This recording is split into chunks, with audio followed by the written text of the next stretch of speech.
Warren's ने अपनी जिंदगी में हजारों केसेस इन्वेस्टिगेट किए, लेकिन एक ऐसा केस भी था जिसने उन्हें अंदर से तोड़कर रख दिया।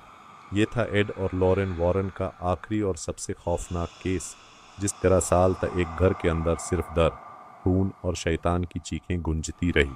इस केस का नाम था स्मर्ल हॉन्टिंग। जैक और जेनेट स्मर्ल ने दावा किया था कि उनके घर में एक डिमोनिक प्रेजेंस है जो इस सत्य तक उनकी जिंदगी को नारक बनाए रखा। उन्होंने बताया कि उनके घर में अजीब बदबू फैलती थी, दीवारों पर अनोखे निशान बन जाते थे, सामान अपने आप हिलता था और कई बार तो घर के लोगों पर शारीरिक हमले भी किए गए। एक दफ़ा उनकी बेटी को सीढ़ियों से नीचे धक्का तक दे दिया गया। 1986 में एड और लॉरेन वॉरेन ने इस केस की इन्वेस्टिगेशन की। उन्होंने कहा कि उस घर में एक नहीं बल्कि मल्टीपल एंटिटीज़ की प्रेजेंस थी।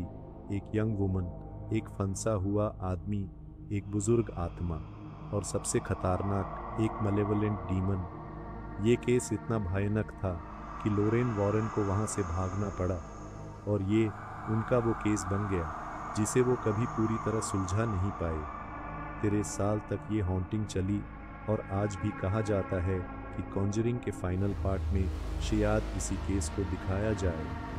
स्मर्ल हॉन्टिंग एड और लॉरेन वॉरेन का आखिरी और सबसे अंधेरा केस।